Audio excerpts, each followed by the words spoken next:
Everyone, welcome to day 18। आज 18वां दिन है। यूपी पीसीएस आरओ समीक्षा अधिकारी जो पुनः परीक्षा होने वाली है उसके अभ्यास, हिंदी अभ्यास के लिए। तो चलिए आज हम लोग शुरू करते हैं विलोम शब्द से। तो प्रसाद का विलोम है विषाद। प्रसाद का विलोम जो है, प्रसाद का विलोम जो है वो है विषाद। बर्बर का विलोम क्या है? बर्बर का विलोम है सभ्य। ठीक। अंतरंग का विलोम क्या है? बहिरंग, या बहिरंग का विलोम क्या है? अंतरंग।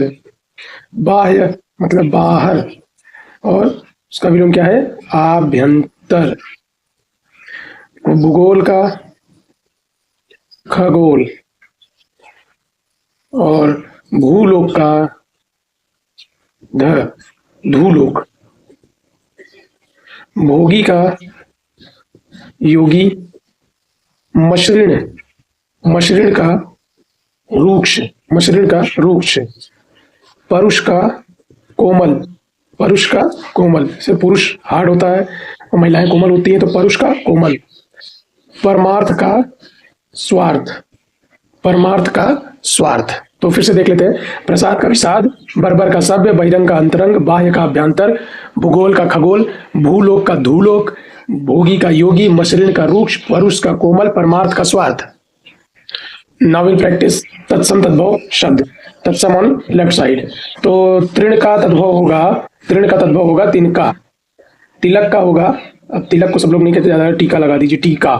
तुच्छ, पहले तुच्छ इंसान कहते थे, अब टुच्चा लड़का है, टुच्चा। तुच्छ का टुच्चा। तिक्त का, तिक्त का हम लोग कहते हैं तीता लग रहा है, पहले तिक्त लग रहा है। तप्त, तप्त को अब कहते हैं तपना या तपन, जो भी है, वांत जो भी है। ताम्र चूड़ को तमचूर कहते हैं, ताम्र चूर्ण को अब तम चूर कहते हैं, तमचूर। पहले तैल कहते थे, अब उसको कहते हैं तेल। तपस्वी हम लोग कहते हैं तपसी, तपसी। त्वरित, त्वरित को हम लोग अब कहते हैं तुरंत। त्वरित तुरंत, बदल गया, त्वरित करिए तुरंत करिए। तंदुल को हम लोग कहते हैं त ध न द उ की मात्रा, छोटे की मात्रा, तंदूल। ठीक है। त्रुट को हम लोग कहते हैं टूट, ट्रूट। थुतकार को कहते हैं, अब इसको आधा ता नहीं लगाते, कहते हैं थूथकार, थूथकार। दीपक को हम लोग कहते हैं दिया, और दुष्टि को कहते हैं हम लोग दीठी, दीठी। दुष्टि को हम लोग कहते हैं दीठी, दीठी। तो तृण का तिनका, तिलक का टीका, तुच्छ का तुच्चा, तिक्त का तीता, तप्त का तपना या तपन, ताम्रचूड़ का तमचूर, तैल का तेल, तपस्वी का तपसी, त्वरित का तुरंत, तंदुल का तंदुल, तुट का तूट, तुतकार का तुतकार, दीपक का दिया, दुष्ट का दीठी। नाउ पर्यायवाची शब्द सिनोनिम्स। जल का पर्यायवाची होता है वारी, सलील, अंबु, तोय, पय, आब, उदक। सर्वमुख, अमृत, अंब, आप, रस। वारी, सलील, अंबु, तोय, पय, आब, उदक, सर्वमुख, अमृत, अंब, आप, रस। देखिए इसमें ऐसा टफ पर्यायवाची है ना कि देखिए बाकी तो सब लोग जानते ही हैं, ठीक है। पानी और नीर अब किसको नहीं पता है, लेकिन अब ये भी कुछ एक्स्ट्रा पर्यायवाची शायद पूछ ले तो थोड़ा सा रिवीजन में ले आते हैं, एक बार सुन लेते हैं, क्या पता दिमाग वहां काम कर जाए। जीभ का जिह्वा, रसना, रसज्ञा, रसिका। देखिए रस, रस, रस, रस जितना भी है, रसना, रसज्ञा, रसिका, रसला, और जुबान तो सबको पता है। तो रसना से जितना बना होगा शब्द वो जीव का पर्यायवाची। जंगल का विपिन, कानन, वन, अरण्य, कांतार, अटवी। इसका सिर्फ ये अटवी याद रखिएगा, अटवी ज्यादा लग रहा है कि नया शब्द है मेरे हिसाब से, बाकी बहुत लोगों को पता भी होगा। जानकी का सीता, वैदेही, जनसुता, जनक, तनया, हमने पिछली वीडियो में किया है। जगत का विश्व, संसार। देखिए भव, जग, लोक, ये मृत्यु लोक भी को भी जगत कहते हैं। झंडा का ध्वज, ध्वजा, केतन, केतन, केतन, केतन झंडा का पर्यायवाची है। पताका, केतु, निशान, निशान भी झंडा का पर्यायवाची है। वैजयंती भी झंडा का पर्यायवाची है, ठीक है। वैजयंती भी झंडा का पर्यायवाची है। तो केतन, निशान और वैजयंती सब झंडा का पर्यायवाची है, याद रखिए। झरना का प्रपात, निर्झर, स्त्रोत, उत्स, उत्स, उतस, अधतस, उत्स, या प्रस्तवण, प्रस्तवण या सोता, ये भी झरना का पर्यायवाची है, झरना का पर्यायवाची है। अब हमें करना है नाव। तालाब का पर्यायवाची क्या है? तड़ाग, पद्माकर, हृद, कासार, छद, दह, ताल, सरोवर, पुष्कर, पोखर।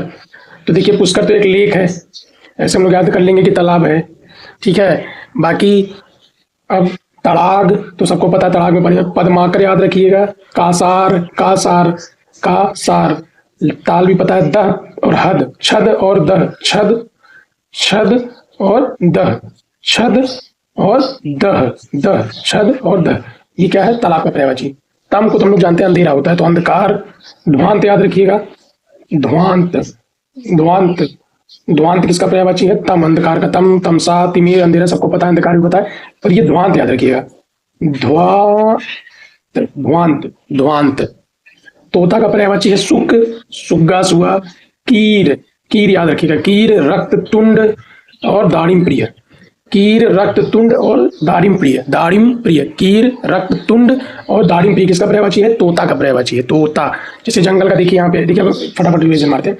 जल का आप याद रखिएगा, मेरे हिसाब से आप तो ये याद रखिएगा, आब याद रखिएगा। जैसे आब जो है ना, आप सब जैसे आबे जमजम, मक्का मदीना वाला जो पानी आता है उसको लोग आबे जमजम कहते हैं, तो आब याद रखिएगा। जंगल का अटवी याद रखिएगा, ठीक है। और जीव का रसना से भी पर्यायवाची बनता है, रसला, रसज्ञा, रसिका, ये भी याद रखिएगा। जानकी का तो सब पता ही है आपको। विश्व का मृत्यु लोक और भव भी होता है, जगत का मृत्यु लोक और भव भी पर्यायवाची होगा। झंडा का केतन, निशान और वैजयंती याद रखिएगा। और केतु भी याद रखिएगा, केतु, केतन, केतु, निशान, वैजयंती। झरना का उत्स याद रखिएगा, उत्स और प्रस्थवण, प्रस्त्रवण, ठीक है। तालाब का भी याद रखिएगा, छद, छद, दह, पुष्कर और हृद। छद, दह, पुष्कर, हृद और पद्माकर भी है इसका तालाब का। तम का याद रखिएगा, ध्वांत, ध्वांत। तम का याद रखिएगा, ध्वांत, ठीक। और तोता का कीर, तोता का याद रखिएगा, कीर, रक्त टुंड और दाड़िम, दाड़िम माने होता है हृदय प्रिय, दाड़िम प्रिय। तो ये तोता का याद रखिएगा। नौ वाक्यांश के लिए एक शब्द, जिसका चित्त एक जगह स्थिर हो उसे कहते हैं एकाग्र चित्त। क्या कहते हैं? एकाग्र चित्त। जिसका चित्त एक जगह स्थिर हो, जिस पर किसी अन्य को कुछ अधिकार ना हो, तो वो पता है भाई एक अधिकार होगा, एकाधिकार, ठीक है। सिर्फ एक आदमी को अधिकार हो। जो दिन में केवल एक बार भोजन करता है वो होता है एकाहारी, एकाहारी। इस लोक से संबंधित होगा ऐहिक, ऐहिक, ऐहिक। इंद्रजाल करने वाले वो कहते हैं ऐन्द्र जालिक, ऐन्द्रजालिक, ऐन्द्रजालिक। जिसका संबंध किसी एक देश से हो तो फिर वो एक देशीय, एक देशी।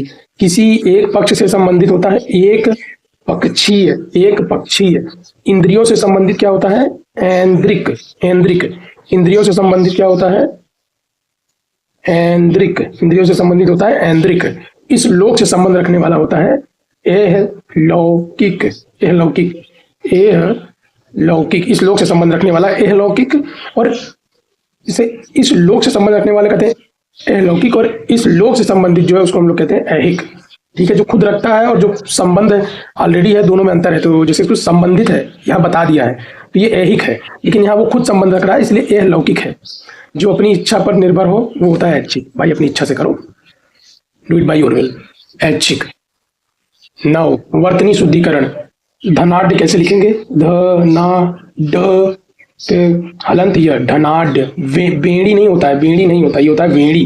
क्या होता है? वेड़ी। ये दूसरी बार हम लोग इसको प्रैक्टिस कर रहे हैं, वेड़ी। पिछले भी 100-1-2 जो अभ्यास है उसमें आया हुआ है ये शब्द वेड़ी, वेड़ी।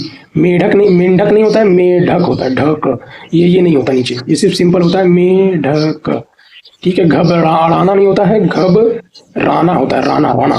स्रोत नहीं होता है, स्त्रोत होता है, स्त्रोत, स्त्रोत, ठीक है, स्त्रोत। सुशोभित कैसे लिखते हैं? छोटा सा पे छोटों की मात्रा शोभित, सुशोभित। वांछनीय नहीं होता, ऐसा था वांछ, छतरी वाला छ, नीय बना पे बड़ी मात्रा है। घंटे पे अंग नहीं लगता, आधा अड़ा लगता है, घंटे, घंटे। ये देखिए बड़ी कॉमन मिस्टेक है जो बहुत लोग कर देते हैं, ऐसे भी घंटे लिखते हैं पर वो गलत है। ये है घंटे, ये वर्ड नहीं शुद्ध है, घंटे। श्राप नहीं होता, शाप होता है, शाप। शाप दे दिया ऋषि ने। श्राप इज रॉन्ग, श्राप बट शाप इज करेक्ट, ठीक है। ये वाला याद रखिएगा। सॉरी थोड़ा सा मिस हो गया होगा। अब देखिए श्राप, श्राप को श्राप ऐसे नहीं लिखते हैं, ऐसे लिखते हैं शाप, ठीक है। उद्दंड को कैसे लिखते हैं? उ द पे हलंत वाला, फिर द पे अंक की मात्रा ड, उद्दंड। या फिर ऐसे लिख सकते हैं उ द ड, उद्दंड। दो तरीके हैं, ठीक है। ये होता है उद्दंड लिखने का तरीका, इसमें आधा द होता है, फिर पूरा द होता है, फिर ड होता है, फिर अंक की मात्रा होती है, वो लगता है उद्दंड।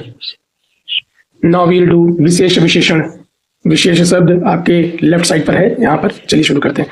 तो देखिए उत्कर्ष का विशेषण क्या होगा? उत्कर्ष का विशेषण होगा उत्कृष्ट। उत्कर्ष का विशेषण क्या होगा? उत्कृष्ट। उत्पत्ति का जो विशेषण क्या होगा वो होगा उत्पन्न। उत्पत्ति का विशेषण क्या होगा? उत्पन्न।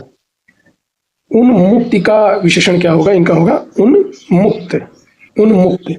रीति का जो विशेषण क्या होगा वो होगा ऋषि। या यहाँ पे भी देखिए एक मिस्टेक हो सकती है, और ऋषि का अगर हम लोग विशेषण देखेंगे तो ऋषि का विशेषण होता है आर्ष। देखिए रीति का जो विशेषण होता है वो होता है ऋषि, ठीक है, और ऋषि का जो विशेषण होता है वो होता है आर्ष। याद रखिएगा आर्ष।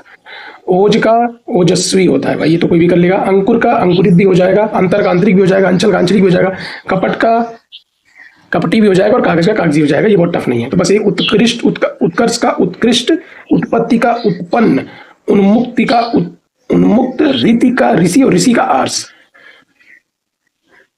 तो फाइनली आज 18वां दिन भी पूरा हो गया है। 18th day is completed. कल हम लोग 19th डे करेंगे, ठीक है, और आरो एग्जाम तक, लास्ट डे तक हम लोग हिंदी तो प्रैक्टिस करेंगे। 60 नंबर कहीं नहीं जाना चाहिए, ठीक है।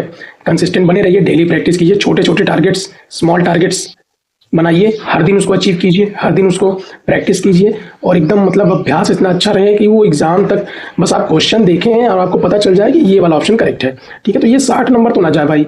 जीएस तो है थोड़ा सा मतलब प्रिडिक्टेबल है कि ये वाला टॉपिक वो वाला टॉपिक, पर हिंदी का तो 6 टॉपिक उसने दे रखा है भाई कि इसी में से पूछेगा। तो प्रैक्टिस करिए, बहुत दिन है, अभी डेट भी एग्जाम की नहीं आई है, ठीक है। कंसिस्टेंट बने रहिए और मिलते हैं कल। Thank you so much.